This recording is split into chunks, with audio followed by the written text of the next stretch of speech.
Oi, pessoal! Prazer, eu sou Yara e hoje eu vim aqui contar a história da chegada dos portugueses ao Brasil. Eu estava lá em 1500.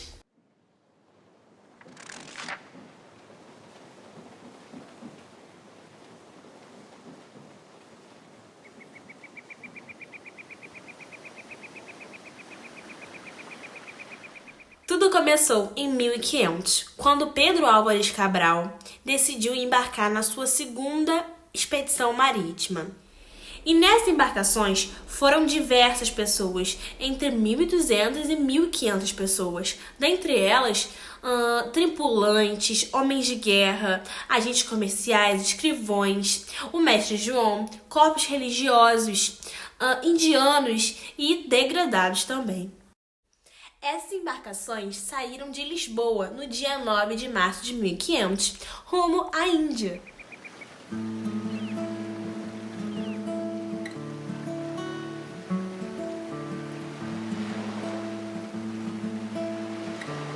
Graças a Vasco da Gama, conseguimos trilhar um trajeto até a Índia, através de nossas cartografias e nossos objetos cartográficos.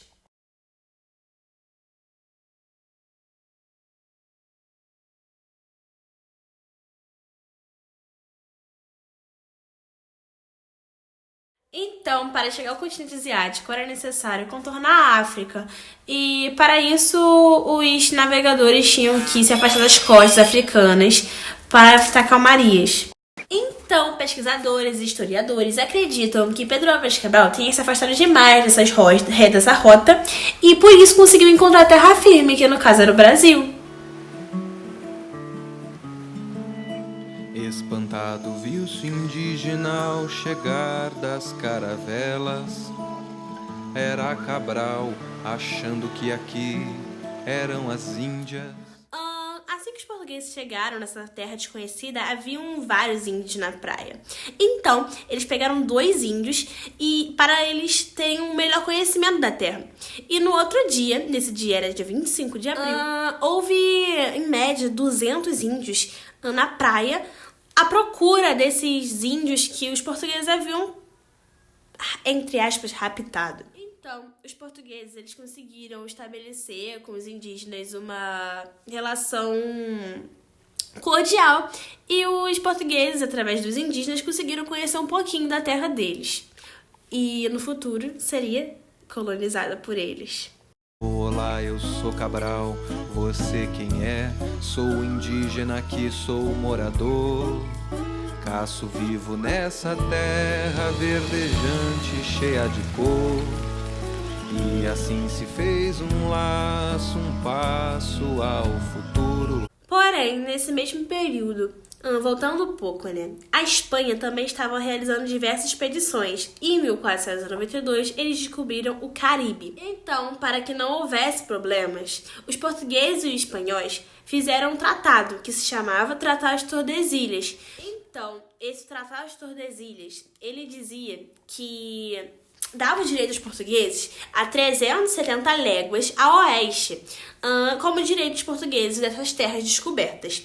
E, de resto, seria dos espanhóis. De acordo com o Tratado de Tordesilhas, uma linha imaginária a 370 léguas de Cabo Verde serviria de referência para a divisão das terras entre Portugal e Espanha. As terras a oeste desta linha ficariam para a Espanha, enquanto as terras a leste eram de Portugal. Então, durante 30 anos, os portugueses eles se dedicaram a explorar essa nova terra que eles haviam descoberto. E eles começaram a explorar o pau-brasil. E foi por isso que o nome do nosso país se chama Brasil. Atualmente, nós temos algumas reportagens e alguns relatos sobre o que aconteceu naquela época. Em 1500, quem vivia em Porto Seguro eram os tupiniquins, tribo que foi praticamente extinta já nas primeiras décadas de colonização, por conta da maciça e tumultuada exploração de pau-brasil. Nos 10 dias que ficou na costa da Bahia, a preocupação fundamental de Cabral era saber se aqui tinha ouro e prata. Como surgiu o interesse dos portugueses pelo pau-brasil é um mistério. Então se passaram os anos e os portugueses continuaram explorando o Brasil e vendo o que o Brasil tinha para lhes oferecer e exploraram bastante para o Brasil. Porém, e depois de 30 anos, as expedições marítimas de descobrimento de continentes continuaram, principalmente a Holanda e a França. Os holandeses e franceses continuavam nessa obsessão de descobrir novas terras e os portugueses ficaram preocupados. Por que isso? Porque os portugueses ainda não tinham, de fato, colocado, entre aspas, o nome deles naquela terra que eles denominaram como Brasil.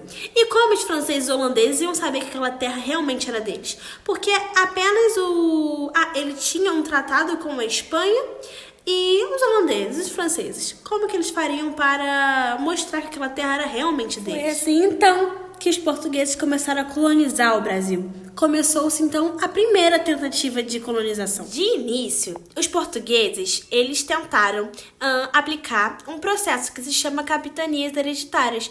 Porém, infelizmente, esse processo de colonização não deu certo. O que foi esse tal primeira tentativa, de colonização dessas capitanias hereditárias? Eles dividiram o país em diversas partes e concederam essas partes dessas terras para nobres de confiança para que eles pudessem tomar conta. Foi assim que foi instituído o governo geral. Foram instituídas vilas e começou um processo econômico no Brasil, que começou a se produzir cana-de-açúcar, que foi um dos principais meios econômicos que o Brasil teve naquela época. E também, nesse governo geral, os portugueses trouxeram órgãos religiosos para que os indígenas aprendessem a sua religião. Vou falar para vocês de um homem muito especial. Vocês sabem quem ele é? O cacique? Não, é Jesus. Para a produção cada vez mais acelerada da cana-de-açúcar, foi trago diversos escravos africanos e até mesmo indígenas. Porém, nós indígenas éramos mais difíceis porque nós sabíamos, tínhamos conhecimento do território. Os africanos não. Por isso, essa foi a tática dos portugueses de trazerem os africanos para serem escravizados no Brasil. Os colonizadores trouxeram escravos africanos para trabalharem nos engenhos. A vinda de escravos africanos para o Brasil contribuiu para a miscigenação e para a formação de uma identidade. Essa açucareira ocorria muito no Nordeste brasileiro, que era a principal economia do Brasil, porque lá tinham várias vantagens. Primeiro, que era perto do litoral, perto do porto, então facilitava a exportação, e também por conta do solo, entre outros fatores. Os portugueses abriram o olho em relação a isso, porque os portugueses estavam tendo muita vantagem com essa cana. Então, os holandeses invadiram o Nordeste brasileiro. Açúcar da colônia. Nós holandeses não somos invasores. Somos contribuidores da Organização da Economia Açucareira. Junto a isso, tiveram a presença dos bandeirantes também, que não escravizavam os africanos, eles escravizavam os indígenas. Isso causou diversas revoltas e tal. E a presença dos bandeirantes foi importante para o reconhecimento de ouro no Brasil. Porém, matou muitos indígenas, muitos dos meus familiares. Foi muito triste. Se eu vejo um indígena, ou eu o escravizo, ou eu mato o infeliz. E foi assim que aconteceu o começo do nosso país. Depois disso tiveram diversas revoltas, diversos problemas. A colonização, depois de um tempo, não tinha mais como funcionar. E daí, então, tiveram várias histórias. Os indígenas sofrem até hoje. Então é isso. Muito obrigada por me assistirem. Sou a jovem Yara, que viveu todos esses anos, né? Um beijo, gente. Eu voltei aqui pra falar um negocinho. Você deve olhar pro lado da turma de você e se perguntar, mas por que tanta gente diferente? Fica essa perguntinha pra vocês, hein? Os casais de portugueses e índias, cujos descendentes encontram-se hoje na árvore genealógica de muitas famílias brasileiras.